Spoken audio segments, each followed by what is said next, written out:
आप देख रहे हैं न्यूज़ 9 भारत, रखिए आपको सबसे आगे।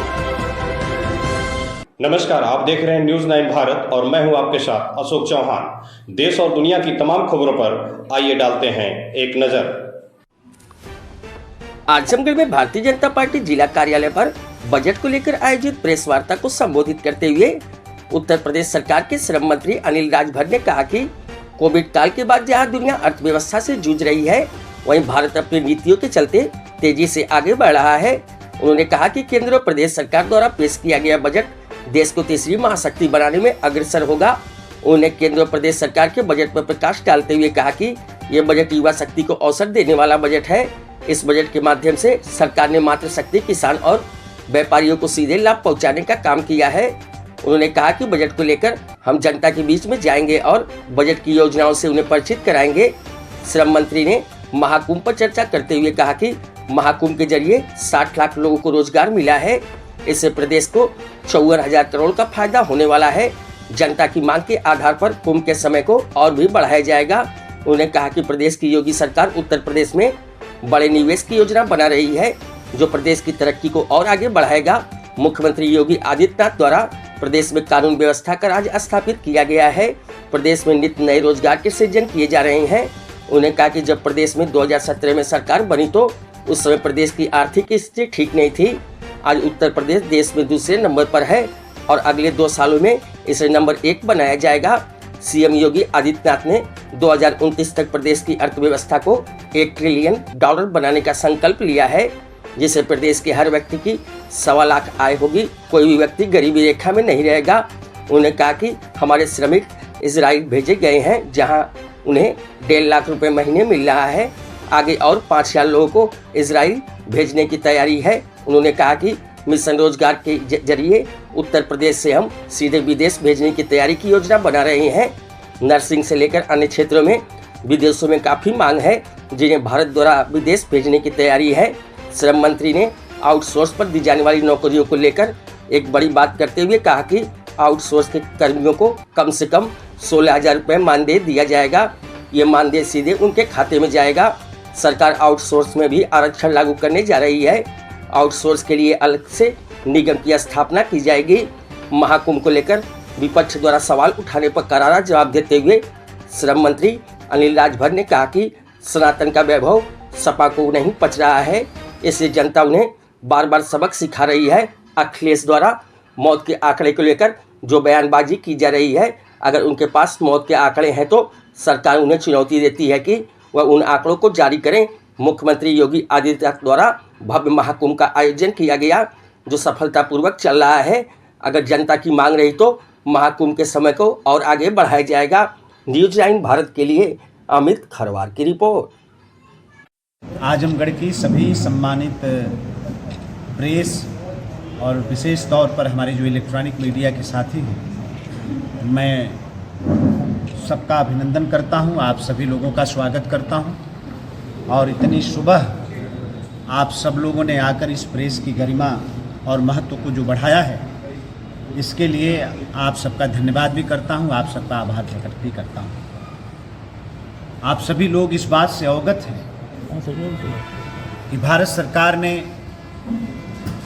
अपना बजट प्रस्तुत किया है। देश को दुनिया की तीसरी बड़ी अर्थव्यवस्था बनाने के क्षेत्र में, देश के अंदर रोजगार के सृजन के क्षेत्र में, अन्नदाता किसान को समृद्ध और आत्मनिर्भर बनाने के क्षेत्र में, मातृशक्ति को सशक्त बनाने के क्षेत्र में, एक सर्वांगीण विकास देश का हो, इस बात की पूरी परिकल्पना को भारत सरकार ने अपने बजट के माध्यम से जो प्रस्तुत किया है, मैं इस बात के लिए माननीय प्रधानमंत्री जी का और उनकी सरकार का मैं बहुत अभिनंदन करता हूं और देश की वित्त मंत्री निर्मला सीतारमण जी को बहुत ढेर सारी शुभकामना और बधाई देता हूं। माननीय प्रधानमंत्री जी ने हमेशा से कहा है कि गरीब का कल्याण हमारी सरकार की प्राथमिकता है। युवा शक्ति के सपने को साकार करना, हमारा लक्ष्य है, हमारा संकल्प है। अन्नदाता किसान अपने पैर पर खड़ा हो, उसका मनोबल बढ़े, विकल्प का अभाव उसके सामने न हो, पलायन करने की अनिवार्यता न हो। ये हमारी सरकार का लक्ष्य है, हमारी सरकार का प्राथमिकता, हमारी सरकार की प्राथमिकता है। और मैं समझता हूँ कि इस बार का जो बजट आया है वो गरीब के कल्याण को समर्पित है, युवा शक्ति को समर्पित है, मातृशक्ति को समर्पित है और अन्नदाता किसान को समर्पित है। आज भारत दुनिया में सबसे ज़्यादा विकास दर के साथ आगे बढ़ रहा है।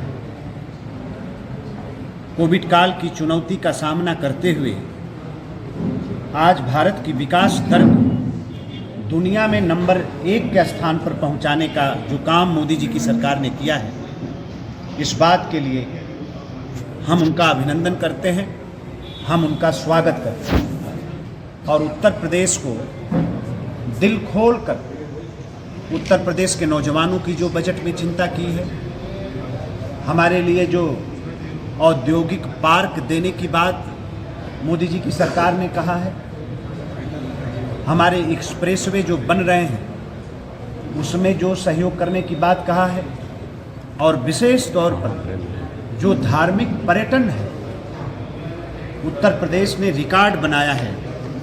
इस बार करोड़ों की संख्या में उत्तर प्रदेश की धरती पर लोग धार्मिक पर्यटन करने के लिए आए हैं। अकेले अगर महाकुंभ की हम बात करें तो 50 करोड़ के आंकड़े को भी महाकुंभ ने पार किया है।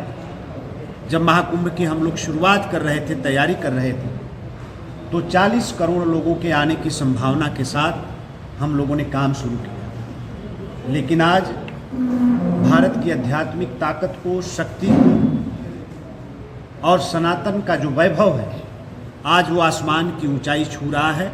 महाकुंभ इस बात को प्रमाणित करता है। तो धार्मिक पर्यटन को जिस तरह से बढ़ाने की बात भारत सरकार ने की है, मोदी जी की सरकार ने किया है, और उसमें मदद करने के लिए जो उत्तर प्रदेश को आश्वासन दिया है बजट में उन्होंने, इस बात के लिए भी मैं उत्तर प्रदेश की सम्मानित जनता की तरफ से मोदी जी की सरकार का अभिनंदन करता हूँ। अखिलेश जी से सिर्फ एक चीज़ हम कहना चाहते हैं, अगर उनको लगता है कि सरकार आंकड़े नहीं सही दे रही है तो ये इसकी जानकारी उनको कैसे हो? इसका मतलब उनके पास आंकड़े हैं, तो आंकड़े हैं तो प्रदेश की जनता के सामने उनको रखना चाहिए प्रमाण के साथ। क्यों नहीं रख रहे? काहे जनता को गुमराह? अगर सरकार कोई बात छुपा रही है और उनको जानकारी है, वो कहते हैं तो इसी टोन के साथ कह रहे हैं। तो मेरा कहना है समाजवादी पार्टी के सम्मानित नेता से कि आपको अगर जानकारी है तो सरकार आपको चुनौती देती है कि आप उन आंकड़ों को जनता के सामने रखिए। कौन आपको रोका है? कोई रोका है? अभी कल भी आपने प्रेस किया, रोज आप प्रेस कर रहे हैं, पार्लियामेंट के अंदर आप झूठी बात कह रहे हैं, जनता को गुमराह कर रहे हैं, जनता को डरा रहे हैं कि कोई वहाँ जाए ना। असल में सनातन का वैभव पच नहीं रहा है लोग, और कोई सकारात्मक पहल समाजवादी पार्टी की तरफ से हो जाए, किसी भी अच्छे काम की प्रशंसा कभी प्रतिपक्ष ने किया हो, हम उम्मीदें नहीं करते। और इसी बात को लेकर जनता सबक सिखा रही, जनता सजा दे रही। अभी भी कम से कम जो सही काम हो रहा हो, हम लोगों ने तो बड़ा उम्मीद के साथ कहा था कि महाकुंभ की तैयारी में आप आइए, साथ रहिए, महाकुंभ के आयोजन में आप साथ रहिए। देश और दुनिया से सोचिए, लाखों लोग दुनिया से आ चुके हैं। जो भारत की सरहद के बाहर के लोग आए, उनकी भी संख्या लाखों में। और मैं कहना चाहता हूं देश किस तरह से जुड़ा है महाकुंभ के साथ। आज आप प्रयागराज चले जाइए, आज आप अयोध्या जी में चले जाइए, आप बाबा विश्वनाथ की धरती काशी में चले जाइए, 1 किलोमीटर चलेंगे आप और देश के हर प्रदेश की गाड़ी आपको मिलेगी। अच्छा, जिस महाकुंभ की आप बात कर रहे हैं, आपकी दोनों एजेंसियां हैं, केंद्रीय प्रदूषण बोर्ड, केंद्र की जो प्रदूषण नियंत्रण बोर्ड की जो आई है रिपोर्ट, उसके अनुसार अब आप कुंभ में स्नान नहीं कर सकते। वहीं यूपी सरकार की रिपोर्ट है, वह कह रही है कि नहीं, जो उसका प्रदूषण का लेवल है वो 23 है, इसमें आप स्नान करते हैं, आचमन योग है। उसी को लेकर अखिलेश यादव ने कल हमलावर थे, उनका कहना था कि भाजपा नेताओं के घर इनको महाकुंभ का पानी ले जाके भेज दें, जिससे वो नहाएं खाएं और पूजा करें उसी से। नहीं, हम लोग तो वहाँ ही जाके नहा खा रहे हैं, डुबकी लगा रहे हैं। और आखिर बेवजह ये क्यों गुमराह अंतर है? नहीं, ये रिपोर्ट में क्यों अंतर है? नहीं, दोनों कोई सरकार रिपोर्ट आपकी नहीं है, ये दोनों सरकार आपकी मनगढ़ंत, है। ये प्रायोजित है और मनगढ़ंत तरीके से अखिलेश जी इस बात को कह रहे हैं। कोई सैंपलिंग नहीं हुई है, कोई जांच नहीं हुई है भारत सरकार की तरफ से। अखिलेश यादव जी देश को गुमराह कर नहीं, NG2 की रिपोर्ट सर पार्क के लिए कई बार कहा गया, इसके पहले सांसद जितने उनसे भी कहा गया, अभी तक सर उसको कुछ हुआ नहीं, सर उसी तरह पड़ा हुआ। आजमगढ़ में एक पार्क नहीं है। अब आजमगढ़ में मैं 3 तारीख को एक समीक्षा यहाँ की जो विकास की संभावनाएं हैं उस पर मैं करने जा रहा हूँ।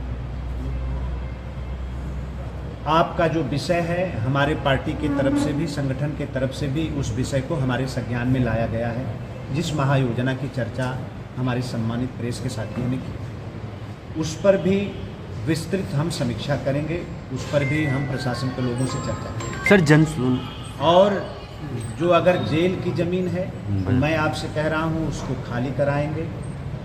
जेल की ज़मीन जेल के पास रहेगी, आगे उसका क्या करना है इस पर हमारा कारागार विभाग, हमारे माननीय मंत्री दारा सिंह चौहान जी, हम लोग बैठकर इसको तय करेंगे। मंत्री जी, और पार्क अगर है, कागज में पार्क अगर है, पार्क है नहीं सर, वो बीचों बीच है, कि वहाँ पार्क बन जाता। तो हम एक जो यहाँ के ईओ साहब हैं और यहाँ के जो नगर पालिका परिषद के हमारे जो सम्मानित अध्यक्ष जी हैं और यहाँ के जिलाधिकारी हैं, मैं उनके साथ बैठकर जनता की जो पार्क की मांग है उसमें क्या संभावना बन सकती है, इस पर भी हम जरूर चर्चा करेंगे।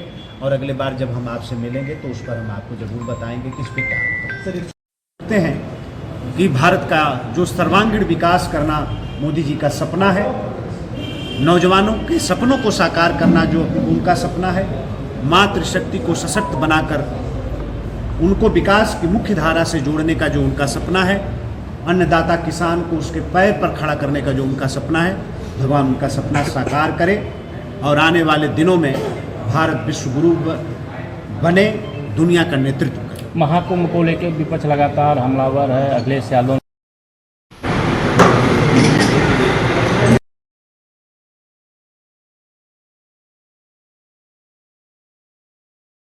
यहाँ खबरों का सिलसिला कभी नहीं थमता। सिर्फ और सिर्फ बने रहिए न्यूज़ 9 भारत पर। अब चाहूंगा इजाजत, नमस्कार।